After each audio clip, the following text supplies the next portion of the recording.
কুরবানি নিয়ে কিছু কথা আমরা আজকে শেয়ার করবার চেষ্টা করবো ইনশাআল্লাহ। কুরবানির প্রসঙ্গটা আসলেই আমাদের স্মৃতির মানসপটে আমাদের ইব্রাহিম আলাইহিসসালাম এবং ইসমাইল আলাইহিসসালামের যে কুরবানি, ওনাদের যে আত্মত্যাগ, এই দৃশ্যপটটি কিন্তু আমাদের চোখের সামনে ভেসে ওঠে। আমরা জানি যে ইব্রাহিম আলাইহিসসালাম আল্লাহ তাআলা সন্তুষ্টির জন্য স্বীয় পুত্র ইসমাইল আলাইহিসসালামকে কুরবানি করতে চেয়েছিলেন, এবং সেই প্রসঙ্গ থেকেই কিন্তু আমরা প্রতি বছর জিলহজের 10 তারিখে কুরবানি করে থাকি। এবং এই দৃশ্যটি আল্লাহ তাআলার কাছে এতই ভালো লেগেছিল, এই আত্মত্যাগের দৃশ্যকে আল্লাহ তাআলা স্মরণীয় করে রাখবার জন্য কিয়ামত পর্যন্ত সব বিশ্বাসীদের জন্য এই জিলহজের একই টাইমে, জিলহজের 10 তারিখে কুরবানি করাটাকে আল্লাহ তাআলা আমাদের উপর অবধারিত করে দিয়েছেন। এই বিষয়টি সূরাতুস সাফফাতের 105 নম্বর আয়াতে আল্লাহ তাআলা এভাবে ইরশাদ করছেন, ফালাম্মা বালাগা মাআহু সা'য়া ক্বালা ইয়া বুনাইয়া ইন্নী আরা ফিল মানামি আন্নী আযবাহুক ফানজুর মাযা তারা। অর্থাৎ ইসমাঈল আলাইহিস সালাম যখন একটু বড় হলেন, বাবার সাথে হাঁটতে পারেন, দৌড়াদৌড়ি করতে পারেন, ঠিক তখন ইব্রাহিম আলাইহিস সালাম স্বপ্নে দেখলেন যে তিনি ইসমাঈল আলাইহিস সালামকে কুরবানি করছেন, এবং স্বপ্ন দেখেই তিনি সরাসরি ছেলের সাথে কনসালটেশনে গেলেন, পরামর্শ করলেন যে বাবা, আমি তো স্বপ্নে দেখেছি যে আমি তোমাকে কুরবানি করছি, ফানজুর মাযা তারা, what do you think about it, what's your opinion about it, তোমার মতামত কি সেটা তুমি আমাকে বলো। তখন সাইয়েদনা ইসমাঈল আলাইহিস সালাম অত্যন্ত সাহসিকতার সাথে বলিষ্ঠ একটি জবাব দিয়েছিলেন, সেটাও আল্লাহ তাআলা কোরআনে সরাসরি কোট করেছেন। তিনি বলেছিলেন, ক্বালা ইয়া আবাতি ফাআল মা তু'মার সাতাজিদুনি ইনশাআল্লাহু মিনাস সাবিরিন। অর্থাৎ, হে আমার সম্মানিত পিতা, আপনি যেমনটি স্বপ্নে দেখেছেন, আল্লাহ তাআলা আপনাকে যেমন আদেশ করেছে আপনি ঠিক তেমনটিই করুন। আপনি ভয় পাবেন না, ইনশাআল্লাহ আপনি আমাকে ধৈর্যশীলদের অন্তর্ভুক্ত পাবেন।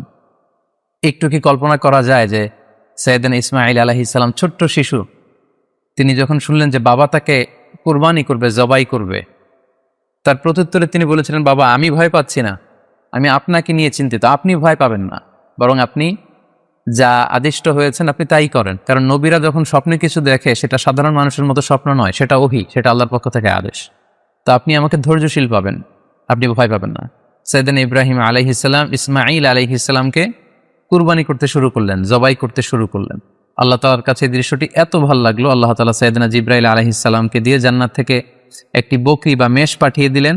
সাইয়েদনা ইসমাঈল আলাইহিস সালামকে ছুরির নিচ থেকে সরিয়ে ফেলা হলো, আর সেখানে ইসমাঈল আলাইহিস সালামের পরিবর্তে একটি জান্নাত থেকে আনা বকরি বা ছাগলকে সেখানে কুরবানি করা হলো। আল্লাহ তাআলা বললেন, কদ সাদ্দাকতা রুইয়া, ইব্রাহিম, তুমি তো তোমার স্বপ্নকে সত্যায়ন করেছো, বাস্তবে রূপান্তরিত করেছো, তুমি তো এই কঠিন পরীক্ষায় সফলতার সাথে উত্তীর্ণ হয়েছ। সাইয়েদনা ইব্রাহিম আলাইহিস সালাম পরীক্ষায় উত্তীর্ণ হলেন, এবং বাপ বেটার এই দৃশ্যায়নটি আল্লাহ তাআলার কাছে এত ভালো লেগেছে, আরশের উপর থেকে আল্লাহ তাআলা এত পছন্দ করেছেন ওনাদের স্যাক্রিফাইসকে, কুরবানিকে, কিয়ামত পর্যন্ত আমরাও যাতে কুরবানি করি, আল্লাহ তাআলা আমাদের জন্য এটাকে অবধারিত করে দিয়েছেন। সম্মানিত শুধু এখানে আমাদের জন্য সবচেয়ে বড় যে শিক্ষণীয় বিষয়, সেটি হচ্ছে সাইয়েদনা ইব্রাহিম আলাইহিস সালামের ঔরসে যখন ইসমাঈল আলাইহিস সালাম আসে, তখন তাফসীর এসেছে ইব্রাহিম আলাইহিস সালামের বয়স ছিল 86 বছর। Could you imagine that? 86 বছর বয়সে যখন একটা সন্তান আল্লাহ তাআলা ওনাকে দান করলেন, আল্লাহ তাআলা বললেন যে সেই সন্তানকে তুমি জবাই করো। আমরা অনেক দম্পতির কথা জানি, তাদের সন্তান হয় না, 15 বছর, 20 বছর, 25 বছর পর অনেক সময় তাদের সন্তান হয়। সেই সন্তানটাকে তারা কত পছন্দ করে, সেই বাচ্চাটাকে তারা কত আদর করে। তো 86 বছর বয়সে আল্লাহ তাআলা ইসমাঈল আলাইহিস সালামকে দান করেছিলেন। এই আদরের সন্তানটাকে আল্লাহ তাআলা বলেন, তুমি কুরবানি করো। কারণ এই বয়স্ক অবস্থায় যখন ইব্রাহিম আলাইহিস সালাম ইসমাঈল আলাইহিস সালামকে পেয়েছিলেন, তখন তিনি হৃদয়টাকে উজাড় করে দিয়ে নিজের ছেলেটাকে ভালোবাসতে শুরু করলেন, এবং হৃদয়ের ভালোবাসার জায়গাটার মধ্যে যে সিংহাসন, সেই সিংহাসনে তিনি ইসমাঈলকে বসিয়েছিলেন।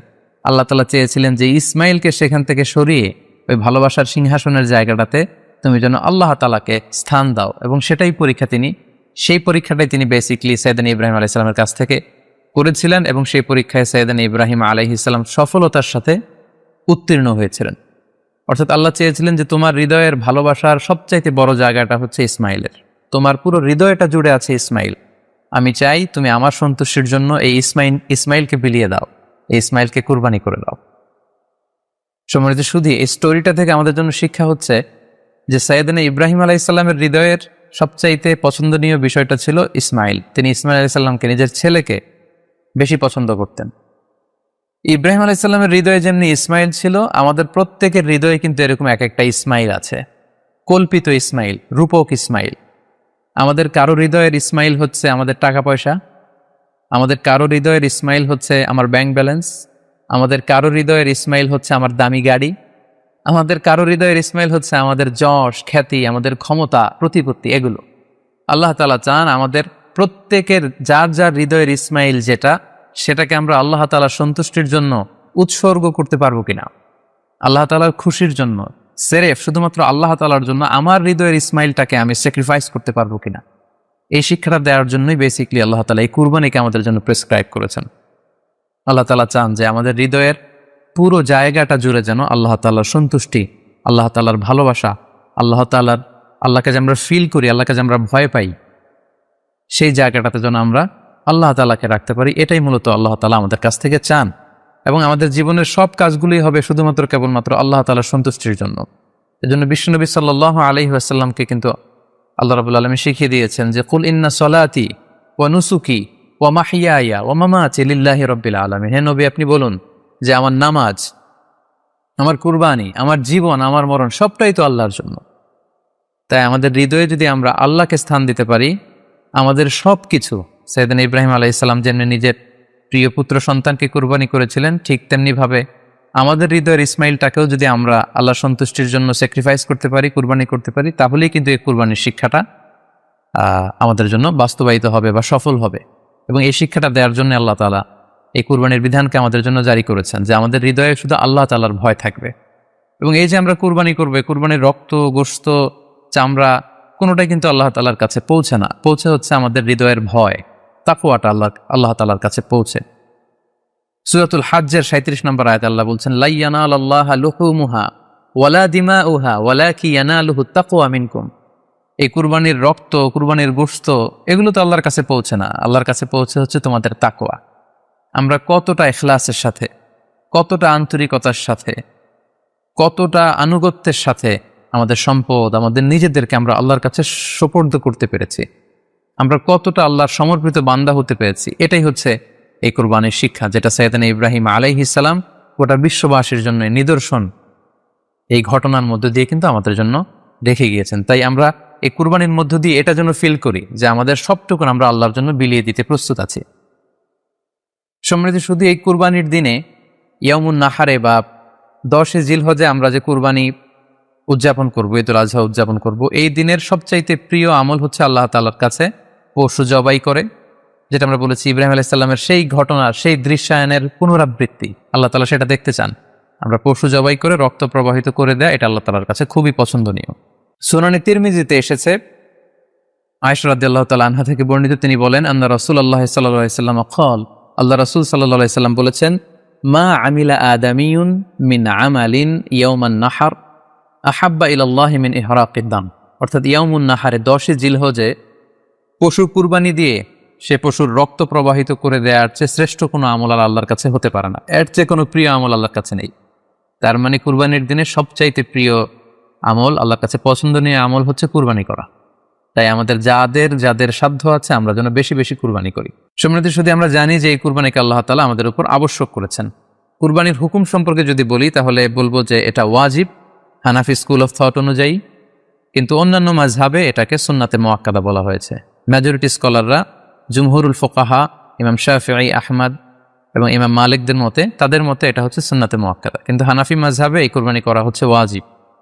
যেহেতু আমাদের বাংলাদেশে বেশিরভাগই হচ্ছে হানাফি মাযহাবের অনুসারী, সো এটা কিন্তু আমাদের জন্য অবধারিত। যাদেরকে আল্লাহ তাআলা সম্পদ দিয়েছেন, টাকা পয়সার মালিক বানিয়েছেন, স্বাবলম্বী করেছেন, আমাদের প্রত্যেকের উপর কিন্তু এই কুরবানি করাটা ওয়াজিব।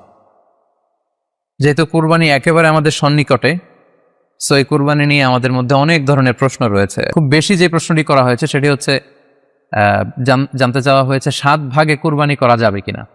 এই ধরনের প্রশ্ন কিন্তু আমরা আগে শুনতাম না। রিসেন্টলি কিছু কিছু স্কলারদের আলোচনা বা এতে করে লোকজন হয়তো বিভ্রান্তিতে ভোগেন কিংবা একটা ধোঁয়াশা তৈরি হয়, ফলে এই প্রশ্নটি করা হচ্ছে। আমরা আবহমান কাল থেকে আমাদের প্রিয় মাতৃভূমি বাংলাদেশে হয়তো ছাগল কুরবানি দিয়েছি অথবা গরু কুরবানি দিয়েছি সর্বোচ্চ 7 ভাগে। সো এটা আমাদের সবার কাছেই জানা ছিল। এ নিয়ে আগে সংশয় ছিল না। ইদানিংকালে অনেকের মধ্যে এই বিষয়ে সংশয় জেগেছে। কেউ কেউ বলে থাকেন যে ভাগে যদি কুরবানি দেওয়া হয় 7 জনে মিলে, গরুতে বা মহিষে বা উটে, এই ভাগে কুরবানি হবে না, এটা অনেকে বলে থাকেন। এই কথাটি আসলে ঠিক নয়। আপনি যদি ভাগে কুরবানি দিতে চান এটি জায়েজ আছে, এবং একটি উটে বা মহিষে বা গরুতে আপনি সর্বোচ্চ 7টি ভাগে কুরবানি দিতে পারবেন ইনশাআল্লাহ। এ ব্যাপারে সহিহ মুসলিমের একটি হাদিসকে আমরা এখানে উল্লেখ করতে চাই। সাইয়েদনা জাবের রাদিয়াল্লাহু তাআলা আনহু থেকে বর্ণিত, তিনি বলেন, ক্বালা হাজাজনা মা রাসূলিল্লাহি সাল্লাল্লাহু আলাইহি ওয়াসাল্লাম, আমরা আল্লাহ রাসূল সাল্লাল্লাহু আলাইহি ওয়াসাল্লামের সাথে হজ করেছি, ফানাহারনাল বাঈরা আন সাবআ, সেখানে আমরা উট কুরবানি দিয়েছি 7 জনের পক্ষ থেকে, ওয়াল বাকারাতা আন সাবআ, আর আমরা সেখানে গরু কুরবানি দিয়েছি 7 জনের পক্ষ থেকে। খুব সুস্পষ্ট, একটি উটে ওনারা 7 জন অংশগ্রহণ করতেন, একটি গরুতে 7 জন অংশগ্রহণ করতেন।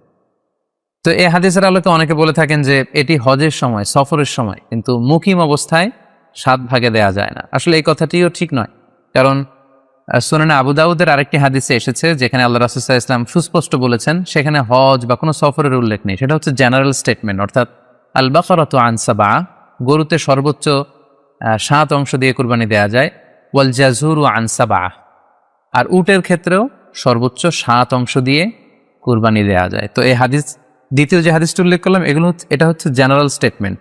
সেখানে সফর মুকিম কোনো কথা বলা হয়নি। ইন জেনারেলি বলা হয়েছে যে উটে 7 ভাগ দেয়া যায়, গরুতে 7 ভাগ দেয়া যায়। সো আমরা যারা ভাগে কুরবানি দিচ্ছি 7 জন মিলে একটি গরু, আপনারা নিঃসন্দেহে সানন্দ চিত্তে নিশ্চিন্তে কুরবানি দিতে পারেন। সহিহ হাদিসের আলোকে এটি সাব্যস্ত, এতে কোনো সমস্যা নেই ইনশাল্লাহ। তবে ভাগে কুরবানিতে কিংবা যৌথ কুরবানিতে কয়েকটি বিষয় আমাদেরকে খেয়াল রাখতে হবে। নাম্বার 1 হচ্ছে নিয়ত। আপনাদের ইন্টেনশনটা ক্লিয়ার হতে হবে। প্রত্যেকেরই যাতে একই ইন্টেনশন থাকে, সবারই যাতে ইন্টেনশন থাকে যে শুধুমাত্র আল্লাহ তাআলার সন্তুষ্টির জন্য আমরা এই কুরবানি দিচ্ছি। এখানে কয়েকজনের যদি ইন্টেনশন থাকে যে আল্লাহর সন্তুষ্টি, অন্যজনের যদি নিয়তে ঝামেলা থাকে, তাহলে কিন্তু কুরবানিটা প্রশ্নবিদ্ধ হয়ে যাচ্ছে। কারণ ইন্নামাল আমালু বিন্নিয়াত, ইয়ানি ইন্নামা সাওয়াবুল আমালি বিন্নিয়াত, সমস্ত কাজের প্রতিদান দেয়া হবে আপনার ইন্টেনশন বা নিয়তের উপর ভিত্তি করে। সো এজন্য যারা খুব বেশি মুখলেস, খুব বেশি মুত্তাকি, তারা অনেক সময় যৌথ কুরবানি দিতে চান না। তাদের সামর্থ্য না থাকলে ছোট একটা ছাগল দিয়ে তারা একাকী কুরবানি দিতে চান। The safe, he want to be in the safer side. কারণ যৌথ কুরবানি দিতে দিতে যে কার মনে কি চিন্তা, কার মনে কি নিয়ত, আমরা কিন্তু কিছু জানি না। সো যদি যৌথ কুরবানি দেন, কুরবানির আগে সবাইকে এটা কনসার্ন করে দেওয়া, রিমাইন্ডার দেওয়া যে ভাই আমাদের এই কুরবানিটা হবে শুধুমাত্র কেবলমাত্র আল্লাহ তাআলা সন্তুষ্টির জন্য, অন্য কোনো নিয়ত জন্য না থাকে, তাহলে কিন্তু আমাদের কুরবানি বরবাদ হয়ে যাবে। এটা হচ্ছে প্রথম কনসার্ন। 2 নম্বর কনসার্ন হচ্ছে হালাল উপার্জন দিয়ে কুরবানি হতে হবে। যৌথ কুরবানিতে কেউ কেউ যদি এমন থাকে যাদের উপার্জন হালাল না, সেই কুরবানি কিন্তু আল্লাহ তাআলার দরবারে কবুল হবে না। সো এটা খুব গুরুত্বপূর্ণ একটা বিষয়। আরেকটা হচ্ছে লৌকিকতা। লৌকিকতা যদি থাকে তাহলেও কুরবানি কবুল হবে না। যৌথ কুরবানিতে কারো যদি এটা থাকে যে আমার গরুটা সবচেয়ে বড়, আমাদের গরুটা এলাকার সবচেয়ে বড় গরু, এবং সবাইকে বলে বেড়াচ্ছে যে এইবারের গরুটা সবচেয়ে বড় হয়েছে, আমার চেয়ে বড় গরু কেউ দিতে পারে না এই এলাকায়। তো এই জাতীয় যদি লৌকিকতা প্রবণতা কারোর মধ্যে থাকে, তাহলেও কিন্তু তার কুরবানি কবুল হবে না। সো যৌথ কুরবানি যদি আপনারা দিতে চান, এই বিষয়গুলো আমাদেরকে খেয়াল রাখতে হবে। আরও একটি প্রশ্ন খুব বেশি আমাদের কাছে জানতে চাওয়া হয়েছে, সেটা হচ্ছে কুরবানির সাথে আকিকা দেয়া যাবে কিনা। খুব বেশি আলোচনা হচ্ছে এই প্রসঙ্গটা যে কুরবানির সাথে আকিকা দিয়ে দেয়া যাবে কিনা।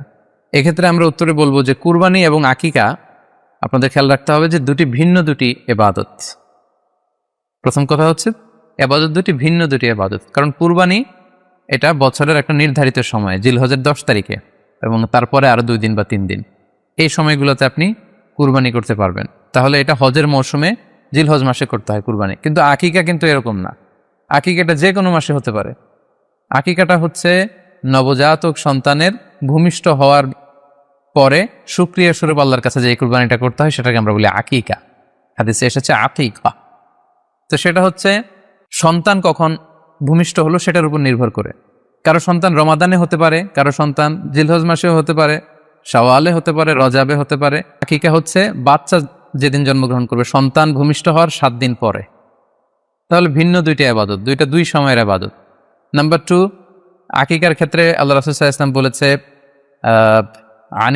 আনিল গুলামি শাতান ওয়া আনিল জারিয়াতি শাত, অর্থাৎ ছেলে হলে 2টি ছাগল দিয়ে আকিকা করো, এবং যদি মেয়ে হয় তাহলে 1টি ছাগল দিয়ে আকিকা করো। তো সেক্ষেত্রে কুরবানিতে কিন্তু এরকম বিধান নেই কুরবানিতে কিন্তু একটি ছাগল দিয়ে আপনি কুরবানি করলে কুরবানি হয়ে যাচ্ছে, সেখানে 2টি ছাগল দেওয়া লাগবে এমন কোনো কথা নেই। তো এভাবে আমরা বুঝতে পারতেছি, খুবই স্পষ্টত কমন সেন্স খাটালেও আমরা বুঝতে পারতেছি, এবং আল্লাহ রাসূল সাল্লাল্লাহু আলাইহি ওয়াসাল্লামের ভাষ্যগুলো অনুসারে আমরা বুঝতে পারছি দুইটা দুই ধরনের ইবাদত। যদিও এই দুই ইবাদতে কিছুটা মিল আছে, কিন্তু দুইটা দুই সময়ের ইবাদত, দুইটা আলাদা, দুটি উপলক্ষ, দুইটার আলাদা নির্ধারিত সময় রয়েছে। যেমন আকিকার ক্ষেত্রে সুন্নাহ হচ্ছে বাচ্চা যেদিন জন্মগ্রহণ করবে তার 7ম দিন শেষে 7 দিন পরে আপনি আকিকা করবেন। আল্লাহ রাসূল সাল্লাল্লাহু আলাইহি ওয়াসাল্লাম বলেছেন, কুল্লু গুলামিন মুরতাহানুন বিআকিকাতিহি তুযবাহু আনহু ইয়াওমা সাবিহি। প্রত্যেক সন্তানের আকিকা দিতে হয় তার 7ম দিনে। ওয়া ইউহলাকু ওয়া ইউসাম্মা, এবং 7ম দিনে মাথার চুল ফেলে দিতে হয়, তার সুন্দর একটি নাম রাখতে হয়। তাহলে আকিকার বিধান হচ্ছে সম্মানিত সুধী সন্তান জন্মগ্রহণ করার 7 দিন পরে। আমরা বুঝতে পারলাম আল্লাহ রাসূল সাল্লাল্লাহু আলাইহি ওয়াসাল্লামের ভাষ্য অনুযায়ী, কথা অনুযায়ী, কওল অনুযায়ী। এবার যদি আমরা আল্লাহ রাসূল সাল্লাল্লাহু আলাইহি ওয়াসাল্লামের আমল দেখি, ওনার ব্যক্তিগত আমল কি ছিল, সেক্ষেত্রে আমরা সহিহ ইবনে হিব্বানের একটি হাদিস উল্লেখ করব, যেটিকে ইবনে হাজার আল আসকালানী উনি ওনার ফাথুল বারিতে সহিহ হিসেবে উল্লেখ করেছেন। আয়েশা রাদিয়াল্লাহু তাআলা আনহার বর্ণনা, তিনি বলেন যে আক্কা রাসূলুল্লাহ সাল্লাল্লাহু আলাইহি ওয়াসাল্লাম আনিল হাসানি ওয়াল হুসাইনি ইয়াউমা সাবিঈ ওয়া সাম্মাহুমা। আল্লাহ রাসূল সাল্লাল্লাহু আলাইহি ওয়াসাল্লাম নিজে ওনার দৌহিত্র অর্থাৎ ওনার নাতি হাসান এবং হুসাইনের আকিকা নিজে করেছেন 7ম দিনে, এবং 7ম দিনে তাদের নাম রেখেছেন। একজনের নাম রেখেছেন হাসান, আরেকজনের নাম হুসাইন। অর্থাৎ হাসান রাদিয়াল্লাহু আগে জন্মগ্রহণ করেছিলেন, ওনার চেয়ে ছোট ছিল হুসাইন, উনি পরে জন্মগ্রহণ করেছেন। তো ওনাদের জন্মের পরে 7 দিন পরে আল্লাহ রাসূল সাল্লাল্লাহু আলাইহি ওয়াসাল্লাম ওনাদের আকিকা দিয়েছিলেন, এবং 7ম দিনে উনি আকিকাও দিয়েছেন এবং তাদের নামও রেখেছেন। তাহলে আল্লাহ রাসূল সাল্লাল্লাহু আলাইহি ওয়াসাল্লামের কওলি হাদিস, ওনার ভাষ্যমতে আমরা জানলাম উনি বলেছেন 7ম দিনে আকিকা দিতে হয়, এবং ওনার ব্যক্তিগত আমল থেকে আমরা জানতে পারলাম যে উনি ওনার 2 নাতির আকিকা দিয়েছেন 7ম দিনে এবং নাম রেখেছেন। তাহলে এ থেকে আমরা সুস্পষ্ট বুঝতে পারি যে আকিকা দিতে হয় সন্তান জন্মগ্রহণ করার 7 দিন পর, 7ম দিনে। যদিও তবারানীতে আরেকটি হাদিস এসেছে যেখানে বলা হয়েছে যে আকিকা 7ম দিনেও দেয়া যায়, 14তম দিনে দেয়া যায়, 21তম দিনে দেয়া যায়। যদি 7ম দিনে কেউ দিতে না পারে কোনো কারণে, তাহলে 14তম দিন, না পারলে 21তম দিন। তাহলে সুস্পষ্টভাবে উল্লেখ আছে যে আকিকার সময়সীমা 7ম দিনের কথা আমাদেরকে বলা হয়েছে। তো সেক্ষেত্রে আপনার সন্তান জন্মগ্রহণ করলে আপনি শুকরিয়া স্বরূপ কুরবানি করবেন, আত্মীয় স্বজনকে খাওয়াবেন, আকিকার গোশত নিজেরাও খাবেন। তো এটা যদি আপনি কুরবানির জন্য রেখে দেন, তাহলে তো সন্তান দুনিয়াতে আসার এই আনন্দটা থাকে না। একজন যখন সন্তান পায়, সে কেমন যেন আকাশের চাঁদ হাতে পায়। তো তখন তার 7 দিনের মধ্যে যে আনন্দটা থাকে, ওই দিন তার নাম রাখা হবে, আত্মীয় স্বজনরা আসবে, বাচ্চাকে দেখবে, দোয়া করবে, তখন আকিকা করে গোশত নিজে খাবেন, আত্মীয়দের খাওয়াবেন, পাড়া প্রতিবেশীদেরকে দিবেন। এটা হচ্ছে সন্তান ভূমিষ্ঠ হওয়ার উপলক্ষকে কেন্দ্র করে এই আকিকা। সো এটাকে কুরবানির সাথে মিক্স আপ করার কোনোই প্রয়োজন নেই, এবং এক্ষেত্রে সুস্পষ্ট গাইডলাইন হচ্ছে যে 7ম দিনে আকিকাটা দিতে হয়। সো আমরা যেন 7ম দিনে আকিকাটা দেই। তবে হ্যাঁ, এখন প্রশ্ন হচ্ছে 7ম দিনে কেউ দিতে পারেননি, 14তম দিনেও দিতে পারেননি, 21তম দিনেও দিতে পারেননি, হাতে টাকা ছিল না, সামহাও কোনো কারণে মিস করেছেন, তখন আপনি যখন সুযোগ হয় তখন করে দেন। ওই প্রেক্ষাপটে আপনি যদি কুরবানির সময়ও আকিকা দিয়ে দিতে চান, এটা আদায় হয়ে যাবে ইনশাল্লাহ। আশা করা যায় আদায় হয়ে যাবে, এবং এটা জায়েজ আছে। তবে এটা সুন্নাহ নয়। সুন্নাহ হচ্ছে 7ম দিনে আকিকা দেওয়া। পাশাপাশি গরু দিয়ে, মহিষ দিয়ে, উট দিয়ে আকিকা দেওয়াও কিন্তু সুন্নাহ নয়। আকিকা দেয়া সুন্নাহ হচ্ছে ছাগল দিয়ে। সুন্নাহসম্মত হচ্ছে আকিকা 7ম দিনে দেয়া এবং ছাগল দিয়ে দেয়া। ছেলের ক্ষেত্রে 2টি ছাগল, মেয়ের ক্ষেত্রে 1টি ছাগল। আশা করি কুরবানির সাথে আকিকার প্রসঙ্গটি আপনাদের কাছে ক্লিয়ার হয়েছে। সম্মানিত শুধু এবার আমরা শুনবো আরও একটি মোস্ট আস্কড কোশ্চেন, কুরবানি না দিয়ে কুরবানির টাকা দান করে দিলে ওই সওয়াব পাওয়া যাবে কিনা। এই প্রশ্নগুলোও কিন্তু আমরা আগে শুনতাম না। রিসেন্ট সময়ে, গত কয়েক বছর আগে আমরা খেয়াল করেছি যে তারকা জগতের কিছু লোক বা নাটক সিনেমা জগতের কিছু লোক এরকম ঘোষণা দিয়েছে যে আমরা টাকা বন্যার্থ লোকদেরকে দিয়ে দিলাম, আমরা কুরবানি দেব না। তো ওনাদেরকে আল্লাহ এত টাকা দিয়েছেন, ওনারা বন্যার্থ লোকদেরকেও সহায়তা করতে পারেন, আবার কুরবানিও করতে পারেন। সো একটা দিয়ে আরেকটা হবে না। আপনি যদি টাকা দান করে দেন, এটা সাদাকার সওয়াব হবে, কিন্তু কুরবানির সওয়াব কিন্তু আপনি পাবেন না। আল্লাহ রাসূল সাল্লাল্লাহু আলাইহি ওয়াসাল্লাম বলেছেন, কুরবানি করলে যেই প্রাণীটার কুরবানি করা হলো, ওই প্রাণী তার শিং নিয়ে, তার গায়ের পশম নিয়ে, পায়ের খুরগুলো নিয়ে কিয়ামতের ময়দানে দাঁড়াবে। সো এই সওয়াব থেকে কিন্তু আপনি বঞ্চিত হয়ে গেলেন। তাই এ ব্যাপারে সুস্পষ্ট কথা হচ্ছে, আপনি যদি কুরবানির টাকা দান করে দেন, দানের সওয়াব হবে, কিন্তু কুরবানির সওয়াব হবে না, এবং কুরবানির এই ওয়াজিব বিধানটিও কিন্তু আদায় হবে না। আপনার উদ্দেশ্য ভালো, কিন্তু আপনার পদ্ধতিতে সমস্যা। আপনার উদ্দেশ্য হচ্ছে যে বন্যা দুর্গত মানুষ, সাতক্ষীরাতে বা আশেপাশের জেলাগুলোতে বন্যায় মানুষ না খেয়ে মারা যাচ্ছে, আমি টাকাগুলো দান করে দেই, তাহলে বেশি তারা উপকৃত হবে। আমি বলবো যে আপনার যদি সামর্থ্য থাকে সেক্ষেত্রে আপনি বন্যার্থ লোকদেরকে দানও করেন, পাশাপাশি কুরবানিও করেন, দুই জিনিস। অথবা আপনি যদি শুধু কুরবানি করতে চান সেটাও আপনি করতে পারেন। আপনি কুরবানি করবেন, এতে করে কিন্তু আপনি যে দান করতে চান আপনার এই পারপাসটাও কিন্তু সার্ভ হবে। কিন্তু কুরবানির টাকা দান করে দিলে কখনো কুরবানি আদায় হবে না।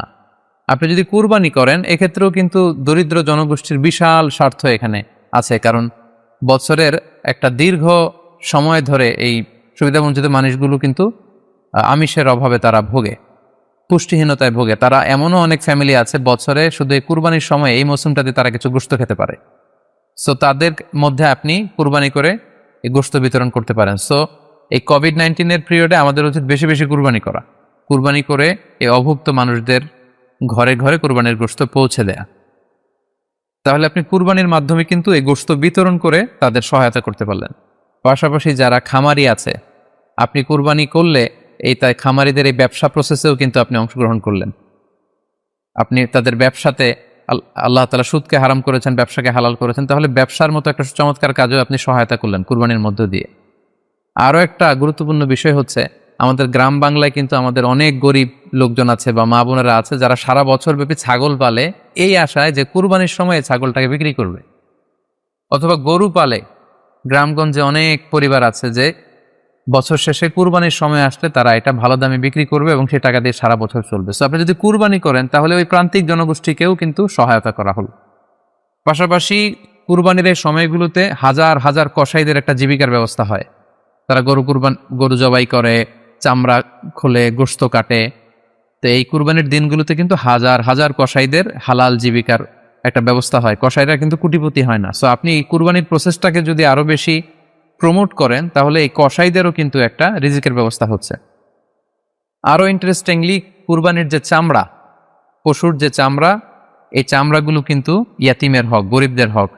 সো আপনি কুরবানির চামড়া বিক্রি যদি করে দেন, চামড়া চাইলে আপনি ব্যবহার করতে পারেন, অথবা বিক্রি করলে এটা কিন্তু ইয়াতিমখানাতে, মাদ্রাসাগুলোতে, অভাবী মানুষদেরকে এই দামটা কিন্তু দিয়ে দিতে হয়। ফলে কুরবানির এই চামড়া থেকে কিন্তু মাদ্রাসাগুলো বা ইয়াতিম ছাত্রছাত্রীরা উপকৃত হচ্ছে।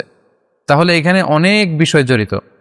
যদিও বর্তমান সময়ে চামড়া শিল্প ধ্বংস করার একটা বিশাল পায়তারা চলছে, চামড়ার দাম পড়ে যাচ্ছে। তো আমরা যদি কুরবানি না দেই আমাদের চামড়া শিল্প হুমকির মুখে পড়বে। এবং এই যে হাজার হাজার মাদ্রাসা এবং এতিমখানা আছে যাদের একটা বড় ইনকামের বা আয়ের উৎস হচ্ছে কুরবানির সময় এই চামড়ার টাকা। সো মানে with all this discussion it seems that through sacrifice you can contribute more. আপনি যদি কুরবানি করেন এবং এটা যদি বেশি বেশি করেন তাহলে আপনি যে চাচ্ছেন অসহায় মানুষদেরকে সহায়তা করতে, এটা আরো বেশি বেশি করা হলো, বেশি বেশি করা হলো। তাদেরকে গোশত বিতরণ করে আপনি সহায়তা করলেন, খামারিদেরকে ব্যবসার ক্ষেত্রে সহযোগিতা করলেন, গ্রামের যে নারীরা ছাগল পাললো, গরু পাললো তাদের সহায়তা করলেন, কসাইদের হালাল জীবিকার জন্য সহযোগিতা করলেন, মাদ্রাসার ইয়াতিম ছাত্রদেরকে আপনি সহায়তা করলেন। সো আমি বলবো যে কখনো এই ভুল সিদ্ধান্ত নেবেন না যে কুরবানির টাকা আমি দান করে দেবো। না, আপনি কুরবানি করবেন, এতে আপনার কুরবানির ওয়াজিবও আদায় হবে, গরিবদেরকে সহযোগিতাও করা হবে।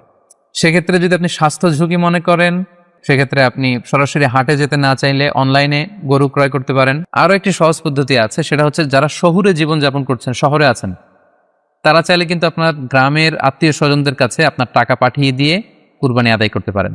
টাকা পাঠিয়ে দিলে তারা আপনার পক্ষ থেকে ছাগল বা গরু কিনে কুরবানি করে তারা গোশত খেয়ে উপকৃত হলো, আশেপাশের গরিব আত্মীয় স্বজনদের মধ্যে বিতরণ করে এই কুরবানির প্রক্রিয়াটা আদায় হলো। এটাও খুব সহজে কিন্তু করা যেতে পারে। আর কুরবানির ক্ষেত্রে প্রতিনিধিত্ব জায়েজ আছে। অন বিহাফ অফ ইউ অন্য কেউ আপনার পক্ষ থেকে কুরবানি করতে পারবে, আপনি টাকা দিয়ে দিলেই হলো। আর যারা হাটে যে নিজে দেখে শুনে গরু ছাগল কিনে এনে নিজে কুরবানি করে সব ব্যবস্থাপনা করতে পারবেন, আয়োজন করতে পারবেন, সেটা সবচাইতে ভালো। সেটা তো নূরুন আলা নূর, এটা নিয়ে কোনো কথা নেই। আশা করি কুরবানির টাকা দিয়ে দিলে কুরবানি আদায় হবে কিনা এই ব্যাপারটিও আপনারা বুঝতে পেরেছেন। এবার আমরা আসি, আরেকটি প্রশ্ন আমাদের কাছে খুব বেশি এসেছে, সেটা হচ্ছে কুরবানির পশু অনলাইনে ক্রয় করা যাবে কিনা। খুবই রেলেভেন্ট একটি কোশ্চেন, যেহেতু এখন অনেকেই হাটে যেতে চাচ্ছেন না, অনলাইনে আমরা অনেক কেনাকাটা করি, ফলে অনলাইনে কুরবানির পশুটা ক্রয় করা যাবে কিনা এটা হচ্ছে প্রশ্ন। এক্ষেত্রে উত্তর হচ্ছে যে অন্যান্য জিনিস আপনি যেমনি অনলাইনে ক্রয় করেন সেগুলো যেমনি জায়েজ, অনুরূপভাবে অনলাইনে কুরবানির পশুও ক্রয় করা জায়েজ। বিভিন্ন ডেইরি ফার্ম আছে, অ্যাগ্রো ফার্ম আছে এবং বিভিন্ন গরু ছাগলের খামার আছে। তারা কিন্তু আমি দেখলাম যে তারা গরুর অ্যাড দিচ্ছে, গরুর ভিডিও সেখানে আপলোড করে দিচ্ছে, সেখানে তাদের ক্লায়েন্টরা সেটা দেখে তারা গরু ক্রয় করছে। যে এটা জায়েজ আছে ইনশাল্লাহ। আপনারা যদি স্বাস্থ্য ঝুঁকির কারণে গরুর হাটকে অ্যাভয়েড করতে চান, ওখানে যেতে না চান, আপনারা চাইলে অনলাইনে পশু ক্রয় করতে পারবেন। তবে সেক্ষেত্রে দুটি জিনিস আপনাকে নিশ্চিত হতে হবে, দুইটা জিনিস আপনাকে অনলাইনে পশু ক্রয় করার ক্ষেত্রে নিশ্চিত হতে হবে। প্রথম বিষয় হচ্ছে পশুটা দৈহিকভাবে ত্রুটিমুক্ত কিনা এটা নিশ্চিত হতে হবে, অর্থাৎ পশুর বিস্তারিত অঙ্গ প্রত্যঙ্গের বর্ণনা আপনার জানা থাকা চাই। পশুটা সুস্থ আছে কিনা, বাহ্যিকভাবে সমস্ত ত্রুটিমুক্ত কিনা এটা জানতে হবে। 2 নম্বর হচ্ছে পশুর বয়স সম্পর্কে আপনার জানতে হবে, কারণ যে কোনো বয়সের পশু দিয়ে কুরবানি করা যায় না, এটার একটা নির্ধারিত বয়স সীমা দেওয়া আছে শরিয়াতে, সেটা আপনাকে মেনটেন করতে হবে। প্রথম হচ্ছে সালিমাতুন মিনাল উয়ুবিজ যাহিরা, বাহ্যিক ত্রুটিমুক্ত হওয়া। যে কোনো পশু দিয়ে কিন্তু, অসুস্থ পশু দিয়ে কুরবানি করলে কিন্তু কুরবানি হবে না। এক্ষেত্রে আমরা সুনানে নাসাইর একটি হাদিস উল্লেখ করব। হাদিসটি সহিহ, বারা ইবনে আযিব রাদিয়াল্লাহু তাআলা আনহু বর্ণনা করেছেন। আল্লাহ রাসূল সাল্লাল্লাহু আলাইহি ওয়াসাল্লাম বলেছেন, লা ইয়াজুজু মিনাদ দাহায়া আল আওরাউল বাইয়িনু আওরুহা, এমন পশু দিয়ে কুরবানি হবে না যে এই পশুটা সুস্পষ্টভাবে অন্ধ। অন্ধ কানা কোনো পশু দিয়ে কুরবানি হবে না। ওয়াল আরজাউল বাইয়িনু আরাজুহা, খোড়া, কুরবানি যেখানে করা হবে ওই জায়গা পর্যন্ত হেঁটে যেতে পারছে না, মাঠ থেকে বাড়িতে আনা যাচ্ছে না, এরকম খোড়া প্রাণী দিয়ে কুরবানি করা যাবে না। ওয়াল মারিদাতুল বাইয়িনু মারাদুহা, খুব বেশি অসুস্থ, খুবই দুর্বল অসুস্থ প্রাণী দিয়ে কুরবানি করা যাবে না। ওয়াল আজফা উল্লাতি লা তুনকি, এবং এমন বয়স্ক বৃদ্ধ প্রাণী যে অতি বয়সের ভারে এটা নুজ্জ হয়ে গিয়েছে এবং এর হাড্ডির ভেতরে যে মজ্জা শুকিয়ে গিয়েছে, এরকম প্রাণী দিয়েও কিন্তু কুরবানি করা যাবে না। তাহলে সুনানে নাসাইয়ের এই সহিহ হাদিসটির মধ্য দিয়ে আমরা বুঝতে পারলাম যে অন্ধ প্রাণী দিয়ে কুরবানি করা যায় না, খোড়া প্রাণী দিয়ে করা যায় না, খুবই দুর্বল প্রাণী দিয়ে এবং খুব বয়স হয়েছে এরকম প্রাণী দিয়ে কিন্তু কুরবানি করা যাবে না। তারপর আমরা সুনানে তিরমিজির আরেকটি হাদিস এখানে উল্লেখ করব। এই হাদিসটিও হাসান পর্যায়ের হাদিস। বর্ণনাকারী হচ্ছেন আলী রাদিয়াল্লাহু তাআলা আনহু। তিনি বলেন, নাহা রাসূলুল্লাহ সাল্লাল্লাহু আলাইহি সাল্লাম আইয়ুদহা বিআ'দাবিল করনি ওয়াল উযুন, অর্থাৎ আল্লাহ রাসূল সাল্লাল্লাহু আলাইহি ওয়াসাল্লাম শিং ভাঙা এবং কান কাটা এরকম প্রাণী দিয়ে কুরবানি করতে নিষেধ করেছেন। অর্থাৎ ব্রোকেন হর্নস অ্যান্ড ইয়ার্স, কোনো পশুর যদি শিং দুটো ভাঙা থাকে অথবা কান কাটা থাকে, এরকম প্রাণী দিয়ে কুরবানি করলে কুরবানি আদায় হবে না। পশুর কানের ব্যাপারে আরও সুস্পষ্ট হাদিস এসেছে সুনানে তিরমিজিতে, এটিও হাসান পর্যায়ের হাদিস। বর্ণনাকারী সাইয়েদনা আলী রাদিয়াল্লাহু তাআলা আনহু, তিনি বলেন যে নাহা রাসূলুল্লাহ সাল্লাল্লাহু আলাইহি ওয়াসাল্লাম আইয়ুদহা বিমুকাবালা আও মুদাবারা আও শারকা আও খরকা আও জাদআ, অর্থাৎ আল্লাহ রাসূল সাল্লাল্লাহু আলাইহি ওয়াসাল্লাম মুকাবালা মানে এমন প্রাণী যে প্রাণীর কানের সামনের অংশ কাটা, এরকম প্রাণী দিয়ে কুরবানি করা যাবে না। আও মুদাবারা, এমন প্রাণী যে প্রাণীর কানের পেছনের অংশ কাটা, সেটা দিয়ে কুরবানি করা যাবে না। আও শারকা, অথবা কানের মাঝখানে কাটা, দুই দিক ঝুলে আছে, করা যাবে না। আও খরকা, অথবা কানের ভেতরে ছিদ্র, পশুর কানে যদি ছিদ্র থাকে, কেটে যে ছিদ্র হয়ে গিয়েছে, ড্রিলড হয়ে গিয়েছে, সেই প্রাণী দিয়ে কুরবানি করা যাবে না। আও জাদাহা, অথবা নাক কাটা, এরকম প্রাণী দিয়ে কুরবানি করা যাবে না। তাহলে আল্লাহ রাসূল সাল্লাল্লাহু আলাইহি ওয়াসাল্লামের ভাষ্যমতে এই প্রাণীগুলো দিয়ে কুরবানি করা যাবে না। ফলে আপনি অনলাইনে যদি পশু ক্রয় করতে চান, আপনার যে পশুটা ক্রয় করবেন এটা বাহ্যিকভাবে সুস্থ আছে কিনা, অঙ্গ প্রত্যঙ্গের বিস্তারিত বর্ণনা ভিডিওতে আপনাকে ক্রস চেক করে এবং বাড়িতে আনার পরে সেটাকে দেখে এই পারচেজটা আপনাকে নিশ্চিত করতে হবে। 2 নাম্বার খেয়াল রাখবার বিষয় হচ্ছে পশুর বয়স। কুরবানির পশুর একটা নির্ধারিত বয়স সীমা আছে। সেক্ষেত্রে উটের জন্য 5 বছর হওয়া লাগবে কমপক্ষে, গরু বা মহিষের ক্ষেত্রে কমপক্ষে 2 বছর হতে হবে এবং ছাগলের ক্ষেত্রে কমপক্ষে 1 বছর হতে হবে। আবার বলছি, উট 5 বছর, গরু 2 বছর এবং ছাগল 1 বছর। তবে মেষ বা ভেড়া, দুম্বা এগুলো যদি 6 মাসের হয়, দেখতে যদি মোটা সোটা হয়, 1 বছরের মতো মনে হয়, তাহলে সেগুলো দিয়েও কুরবানি করা যাবে। সেক্ষেত্রে পশুর যে দাঁত আছে, নিচের পাটের যে পশুর দাঁত, এই দাঁতগুলোর পাশে 2টা ধারালো দাঁত থাকে, এগুলো উঠেছে কিনা এগুলো দেখে দেখে আপনারা পশুর বয়সকে নির্ণয় করতে পারবেন। তাহলে অনলাইনে ক্রয়ের ক্ষেত্রে আমাদের উত্তর হচ্ছে যে অনলাইনে আপনি পশু ক্রয় করতে পারবেন।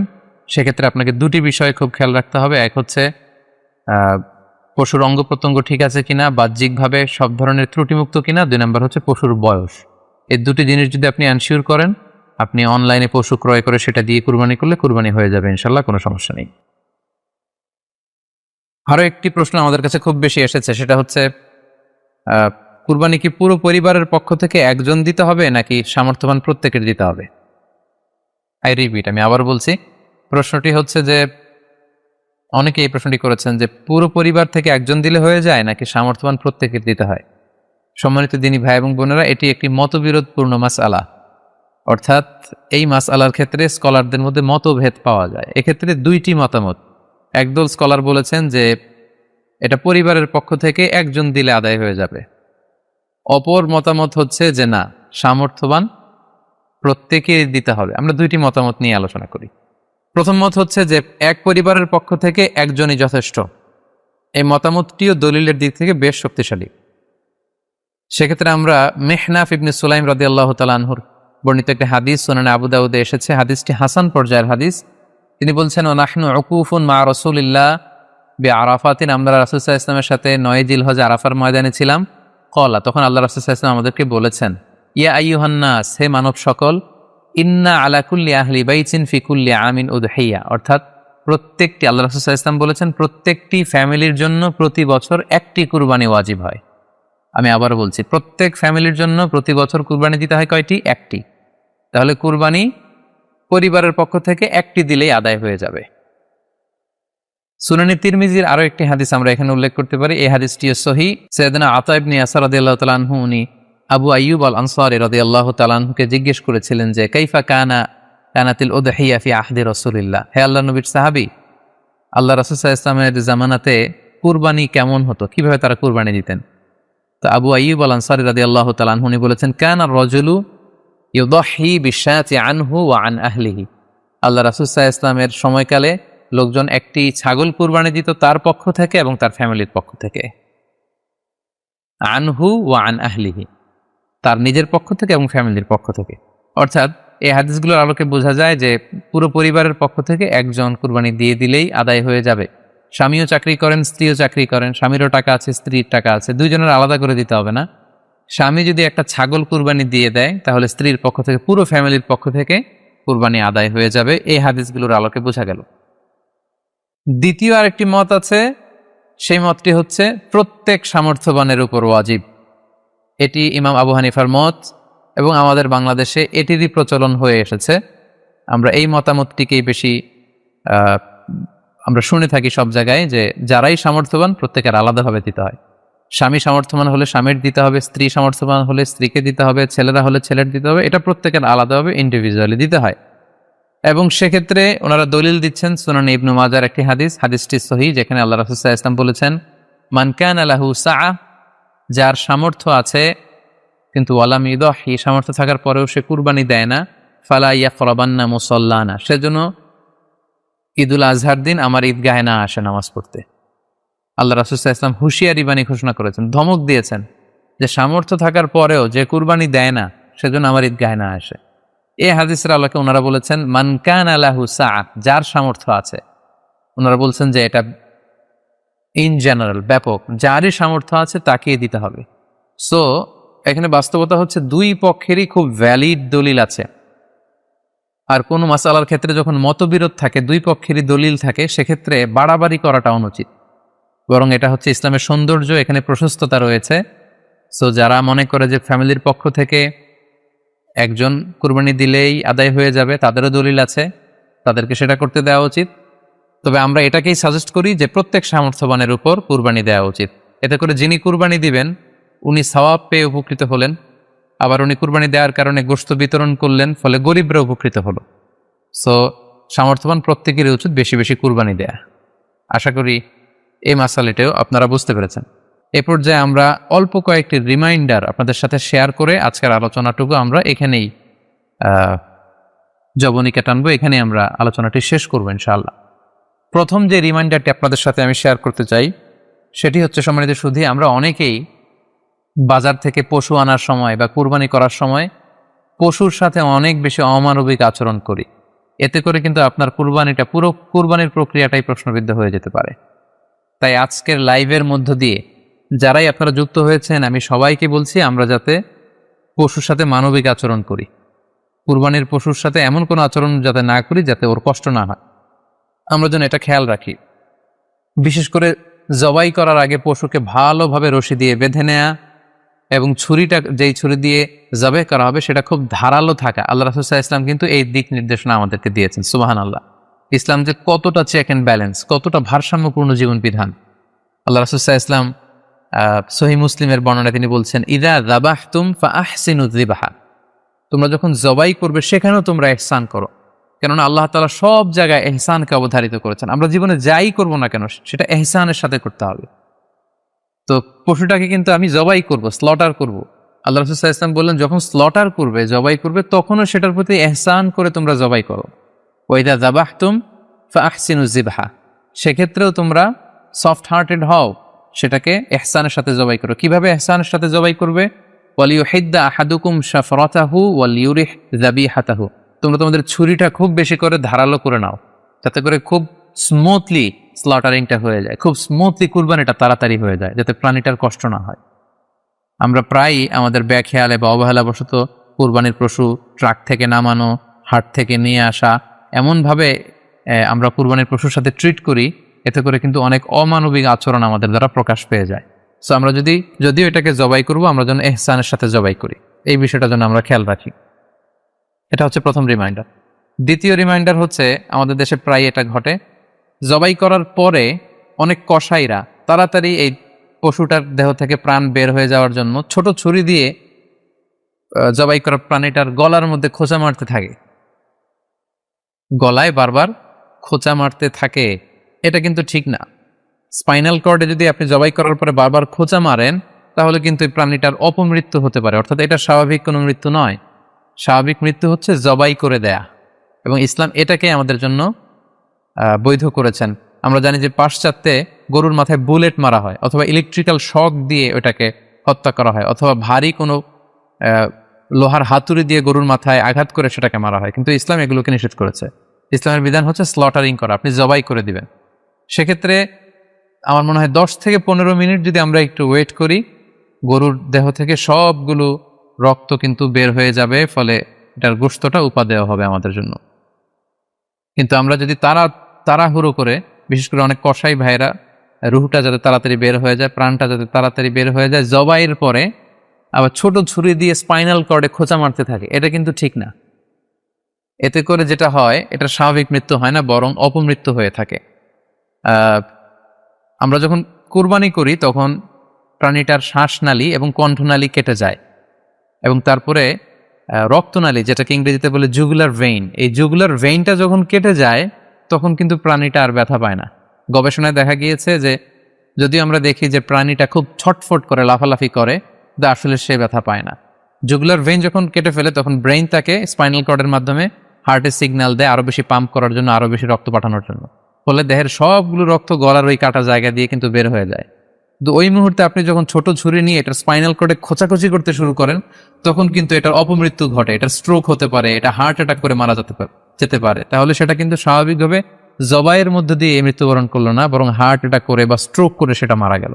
তখন কিন্তু আপনার কুরবানিটা প্রশ্নবিদ্ধ হয়ে যেতে পারে। তো এই জন্য আমি সকলের কাছে অনুরোধ করব, আপনারা তাড়াহুড়ো না করে 10 থেকে 15 মিনিট একটু ওয়েট করেন জবাইয়ের পরে, এটাকে স্বাভাবিকভাবে, ন্যাচারালি, প্রাকৃতিকভাবে এটার রুহটা বের হতে দিন। তা না হলে আমাদের কুরবানি কিন্তু প্রশ্নবিদ্ধ হয়ে যেতে পারে। 3 নম্বর রিমাইন্ডার হচ্ছে, আমাদের বাংলাদেশের অনেক জেলায় আমরা হিন্দু মুসলমান একসাথে থাকি। আমার কাছে নিউজ এসেছে যে অনেক জায়গায় অনেকে হিন্দুদের মন্দিরের সামনে কুরবানির গরু জবাই করে। এটা ঠিক না, কারণ আমরা জানি যে ওরা এই গরুর পূজা করে থাকে। সো আমরা এমন কিছু করব না যেটা ওদেরকে খুব বেশি কষ্ট দিবে। সো অনেকে শুনেছি যে উস্কানিমূলকভাবে তারা একটু দেখিয়ে দিতে চায় বা তাদের উপর প্রতিশোধ নিতে চায়।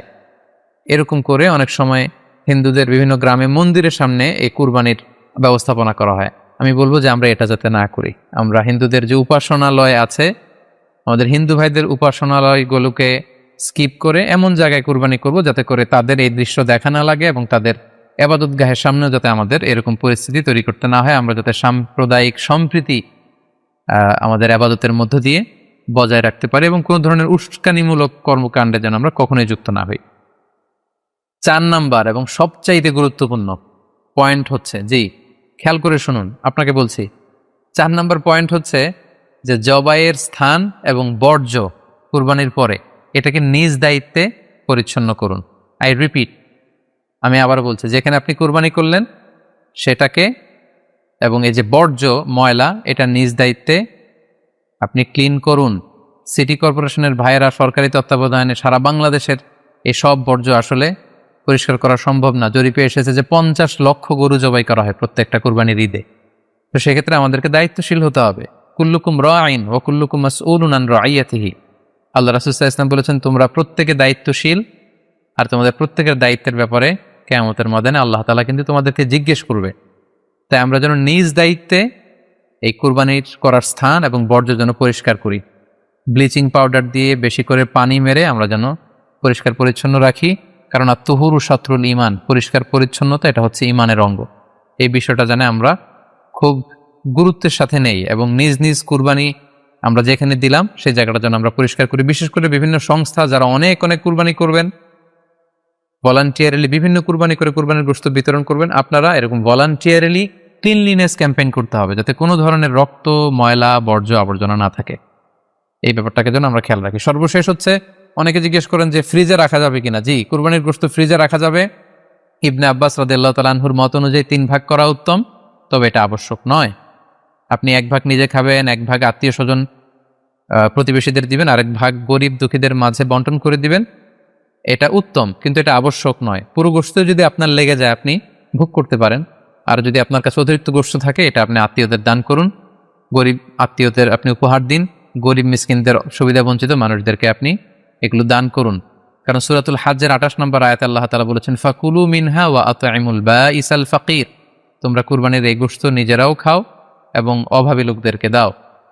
এবং সহিহ বুখারীতে আল্লাহ রাসূল সাল্লাল্লাহু আলাইহি ওয়াসাল্লামের একটি বর্ণনা, আল্লাহ রাসূল সাল্লাল্লাহু আলাইহি ওয়াসাল্লাম বলেছেন, কুলু ওয়া আত'ইমু ওয়াদ্দাখিরু। অর্থাৎ কুরবানির গোশত তোমরা খাও, ওয়া আত'ইমু মানে অন্যদের খাওয়াও, ওয়াদ্দাখিরু এবং তোমরা এটাকে প্রিজার্ভ করে রাখো বা জমা করেও রাখতে পারো। অর্থাৎ আপনি চাইলে ফ্রিজে রাখতে পারবেন, আপনি পরবর্তীতে খেতে চাচ্ছেন আপনি রাখতে পারবেন ইনশাআল্লাহ। সো উত্তম হচ্ছে 3 ভাগ করে 1 ভাগ নিজে খাওয়া, 1 ভাগ আত্মীয় স্বজনদের, প্রতিবেশীদের দেয়া এবং 1 ভাগ অভাবী, সুবিধা বঞ্চিত, গরিব মিসকিনদের মাঝে বন্টন করে দেয়া। এবং অবশ্যই অবশ্যই যাদের সামর্থ্য আছে আপনারা বেশি বেশি কুরবানি করুন, এবং এই কুরবানির মধ্য দিয়ে আমরা অনেক অনেক প্রান্তিক জনগোষ্ঠী, সুবিধা বঞ্চিত মানুষ, তাদের কাছে আমাদের সহায়তাগুলো পৌঁছে দিতে পারবো। সম্মানিত সুধী, আপনাদের সবাইকে আবারও শুকরিয়া জানাই।